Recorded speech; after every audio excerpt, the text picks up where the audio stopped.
guys, welcome back to another segment of Girl Let's Talk. We hope you had an opportunity to tune in and catch our first segment on all the platforms that was available. Did you guys get a chance to post? I did. All right, did you guys get some good feedback? I did. All righty. Really good we were feedback. excited about that first segment, but wait till you hear that second one, okay?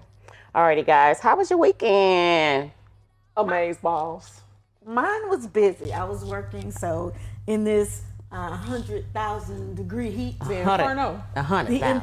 inferno. So but it was a good weekend. It was hot, but it was a good weekend. I'm blessed to be working. Yes, amen, amen. Our realtor, baby. All right, Tish. What you do? Now, I know you did something exciting, girl. What you do? You know I zip line across the country with these children, right? Hey. Oh yeah. So we took this middle one to freshman orientation at Tennessee State. Okay. So he had a ball.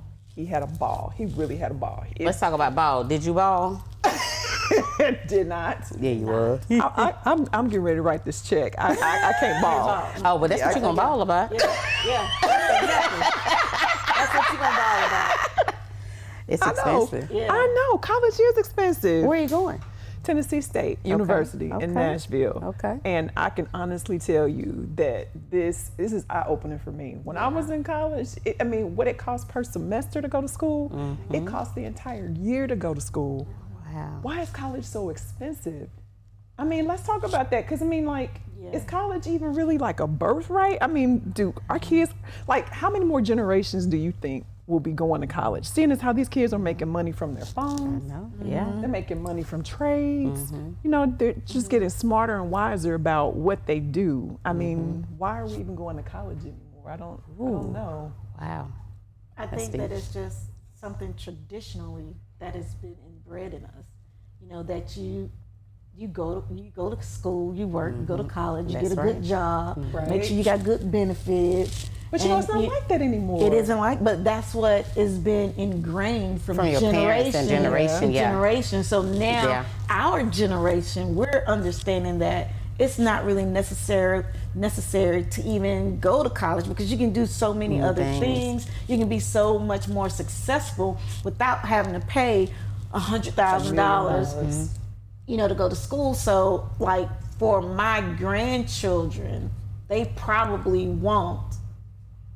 They'll have that option, but they will probably start thinking about, how can I make money before they even get into college. So they'll start, you know what I'm saying? Exactly. Like your son, he is, thinking of ways to be creative and to make money, even though he's going to school, but he's making, great decisions. And I think as the generations go on, it's not going to be like it was when we were growing up or when our parents are growing up. No, it's not. No. Honestly, I got a professional degree, and I don't think I would do it again in this day and age. I'm gonna be very honest. Because at this time, we really just want you to do what makes you happy. Exactly. Because so many kids are committing suicide and depression and all of those things because they're trying to make their parents happy. Exactly. And they end up doing something that they don't even love. Exactly. Right. So yeah. Honestly, I would go be a social media influencer. Influencer. Yes, ma'am. Yes, ma'am. Absolutely. Influencer. Because we don't work, we don't do anything. Right. Just be social media influencers. Yeah, I'd be a stay-at-home mom. Yeah. I would be happy. Yeah. I think I really would. That wouldn't make me happy. Because I I don't like to be at home. Okay, let me qualify what I just said. Okay. I'd be a stay-at-home mom, but I'd be an entrepreneur of some sort. Okay. Gotcha. I would be a businesswoman still, because it's in my blood. But would I necessarily, want to be outside in the workforce? Would I want to have paid what I paid and I'm still paying for college?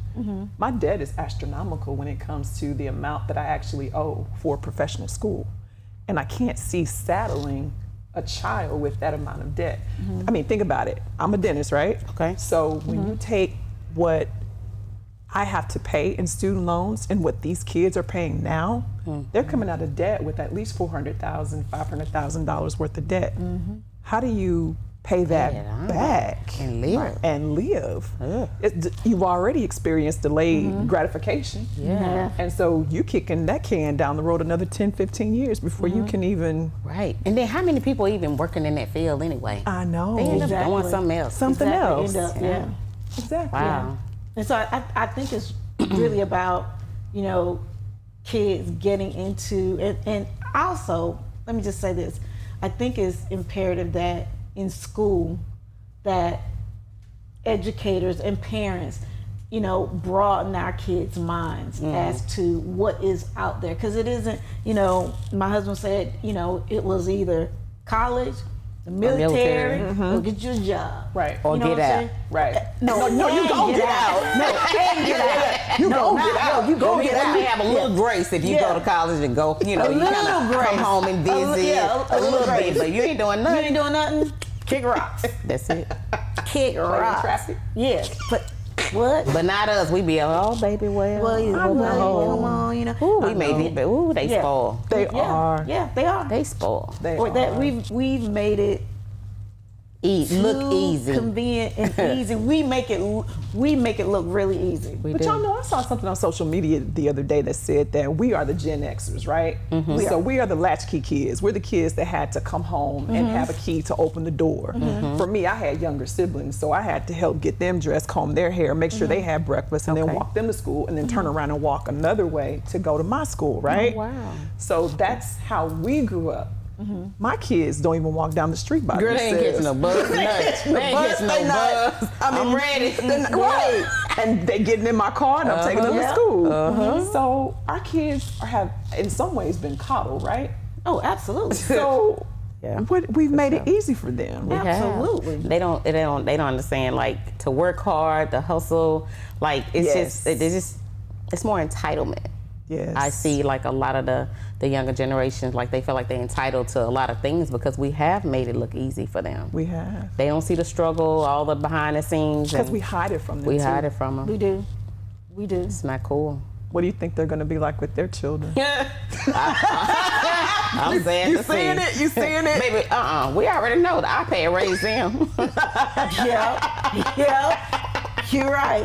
The iPad is raising the younger children. They professional game players and iPads.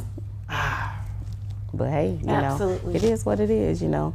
But I think we should probably level it up a little bit more and not make it look so easy for our grandchildren, because I don't know what life will be like for them by that time, because it's like, look at where we are now. Like, it's crazy. It is.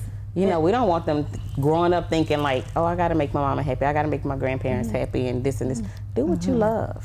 If it feels good, do that. Do that. I'm all for it. You know, if I don't like it, I ain't doing it. That's just what it is. You know, so I think that's what we have to do. I agree. I truly agree. I think, you know, especially, I find myself with my grandchildren setting a different tone. Oh, yeah. And you know, expecting something different from them than I did my own kids. What does that look like? Yeah. For instance, one of my grandsons is old enough to have a cell phone. He actually has one, but it's all beat up and everything. And so rather than just giving it to him, I said, you're going to have to earn it. I'm not just giving it to you. I know you want one. I know you need one. Because Billy got one at school, and he got the iPhone 13. Oh, yeah. Pro. Some of those kids have two. Dude, you need two phones, sir. You know, they get real country. He has friends that, yes. So I'm like, you know what? I understand that, but you're going to earn it. And he said, well, Nanny, what do you mean I gotta earn it? That means I'm not gonna have to chase you to do what you should be doing in this house. If I ask you to do something, you need to do it. I don't want to hear you, being disrespectful. You have to earn it. You got to do chores. I'm not just going to give it to you. So you feel like with your children, you gave it. I gave it. I was like, oh, you know what? Because we were traveling a lot with them in sports. Life was different. Yeah, it was different. Everybody got a phone. Right. Everybody got this. We would just do all of this stuff. And I remember someone in my family saying to me, you know what, I think you're creating a little monster, especially with your girls. Yeah. And I was like, well, this is the time, this is what we do nowadays. People don't be, but I created some monsters. You did? I created, because they look at me and it's like, well, you get your hair done every week. You do this. You carry bags. Why you count my money? Exactly. What did Bill Cosby say? Me and your mama rich. Yeah, me and your mama. Because they will say, my mama got money. Yeah. We got money. We got money. You and your daddy. You have nothing. money. You ain't got nothing. You have broke. nothing. You broke. You broke. You not just broke. You broke. You broke, too broke. So I think with my grandkids, I will not. I refuse to play a part in them being spoiled, entitled, and unappreciative. Ooh, it's too late for me. Ooh. I already done It's not jacked too that late. up. No, it's not too late. Girl, he 5 with a phone. And Poppy bought him a phone. Wait, what about the car that it's he fine. had with the car that he had? What was it? A Cadillac truck? No, it was a BMW. Was it Bentley? Or was it Mercedes? One Bentley. He had a Bentley. No, it was one. Was it one? Bentley. He had a Bentley. Couldn't even reach the pedal. That's because free retreat. So now that we're talking about this, now that we're talking about spoiled and entitled kids, let's talk about this. Are we raising our kids in a generation where they are softer? Let me ask you this. So recently here in Dallas, what happened was there was a man and his son in the department store. And there was an older white gentleman who worked at Dillard's for a long time, 20 plus years, I think they said. He kicked his foot, and in response to kicking his foot, he said, effing the N-word. The 10-year-old boy heard it. He began to cry and told his father what happened. His father had a great response. Yeah. Very level, Very calm, Yes. very informative, very much, don't let it happen again. Right. What do you believe? Do you believe that our children, for instance, what would we have done in our generation? Would we have heard? Would we have cried? Would that have been our response? Would we have told our parents? Would our parents have had a response to that? Or what do you think? Right, wrong, indifferent. What do you think his response should have been? Or what do you think your response would have been if you had been there? So Personally, I think that's going to go back to like your background, where you grew up and all of that kind of stuff. I grew up in the South. I grew up in Stone Mountain. The KKK was right behind where I lived. So it wasn't at 10. It wasn't something that I wasn't accustomed to. Exactly. So, but I think in the society today, with all of the shootings with George Floyd and all that Black Lives Matter, all of this stuff, we're bringing so much attention to the Black experience, the Black, culture, that kids today at 10 know that the N-word is something that I shouldn't be accepting. Now, when I was 10, I probably would have just shrugged it off or would have told my mama, and then it would have been a fight. Fisticuffs would have been, it would have been that. No calm talking or anything. Exactly. So, that's just what I think for today. Exactly. So you think the picture is painted by where you are from, what your set of circumstances. Somewhat, and how we are in today. The generation is all in our face now. It is all in our face about what we should stand for, what we shouldn't, that we matter. That would be my point. We matter. We matter.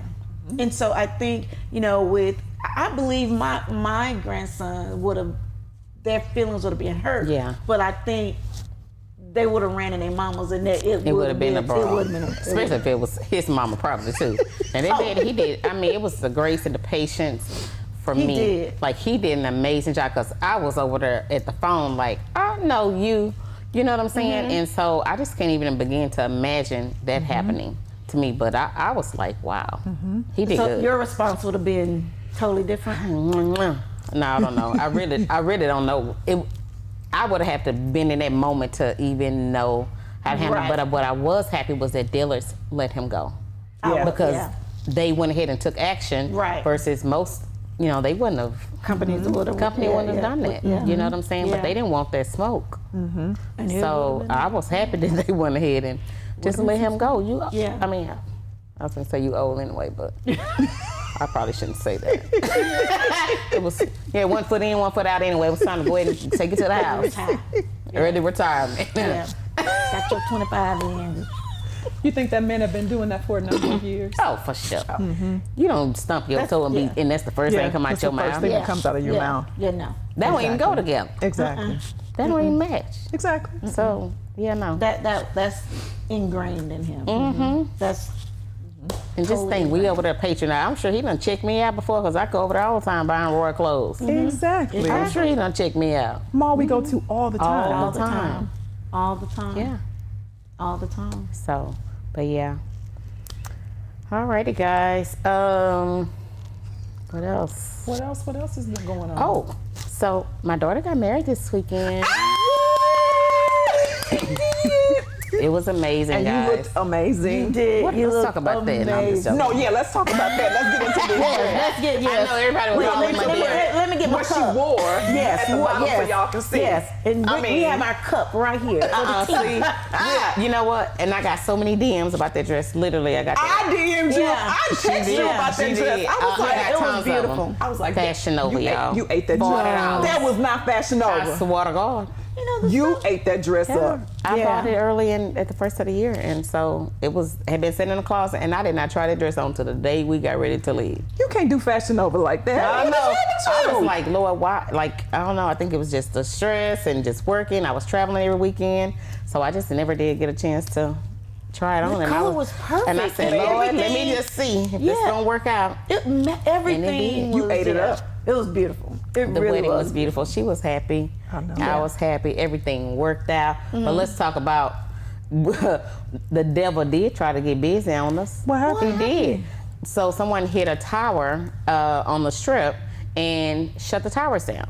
So I was locked in a room for 3 hours. The locks didn't work? So the elevators didn't work. Oh my God. So we had to get security to come walk us down. And let me tell you something. Mama mode kicked in. Yeah. When I finally got down, I was somewhere way far away from where I needed to be, and I was running through that hotel. Yeah. And I remember walking up to them, and I said, "The devil is a lie today. Get it together." He said, "What you need?" And he said, "The lights just came back on. Good." Now give me a cart, take me to my baby's wedding. Yes. And I literally had 20 to 25 minutes to make it downstairs. Well, y'all look great. You couldn't even tell y'all were in a rush when you walked out. I was watching the live stream. You couldn't even tell. Yeah, y'all looked great. You looked great. It was good. You know, it was peaceful. It was, you know, I didn't know really how it would be. You know, you guys know my story, but it was amazing. You know, at one of the times, you know, I made a speech and I just said, you know, I used to think that my kids, nobody was good enough for them. You know, because you raise them a certain way. And it was just probably me just being overprotective and, you know, over them or whatever, not wanting them to be hurt, you know what I'm saying, by anybody, because they're givers, you know, like me, they're givers. And it could have been, after I got home, I started thinking, I said, really, it's really you. You know, people have hurt you so many times that you just trying to protect them from that same, and really I can't, because they got to go down their path too, right? But I told Aj, I said, I used to think that you were lucky to have my daughter because she is an amazing child, right? But then I told her, I said, you guys are both lucky. You know, I got to really kind of, you know, be a little bit in her space over the weekend, and her daughter. So, you know, they growed on me a little bit. So I was happy. She was happy. My daughter, she couldn't stop smiling. I saw all her teeth all weekend. So all 32. All of them. So yeah. But I'm happy that she's happy, and it's all done. They look good. Yeah. That is So, good. but now they want to try and do the IVF and have a baby. And the little girl, she, I'm gonna stop calling her a little girl. Lord, what's the baby name? I just had a brain freeze. I don't know. She's beautiful though. She is. She is. Freckles. What's her name? Oh Lord, I can't think of my baby name. Y'all, I hope y'all don't see this because I can't even think of the baby name. But anyway, she got up and she said, I've waited 4 years for this. Oh. And how cool is it to have two moms? Oh. Like, girl, where you come from? How old is she? I think like 10 or 11. Yeah. Wow. And I was like, she's got beautiful freckles. She does. Who thinks to say that? I know. Mm-hmm. You know, she got up in front of everybody and she just said, how dope is it to have 2 moms? And I've waited 4 years for this. I was like, wow, okay. Wow. But it was amazing, guys. Thank for everybody that supported. She had a great turnout. I had a nice little tribe to come there. So it's over with now. It's over with. I'm happy. See Now what's the to come. IVF journey starts. The IVF journey starts. So Yeah. hopefully she has a little girl because I don't want no more boys. Oh. Somebody else to You don't get spoil. your pig. I don't get the. Ain't no switch. We can't call the doctor. Fitty. Friend, give me some. I know you got some over there. can't. I know you got some at the office. Yeah, I can't give you nothing. That's up to the Lord above. All right, guys. I hope you guys have enjoyed our next segment of Girl Let's Talk, and we will see you on the next one. Bye, y'all. Bye.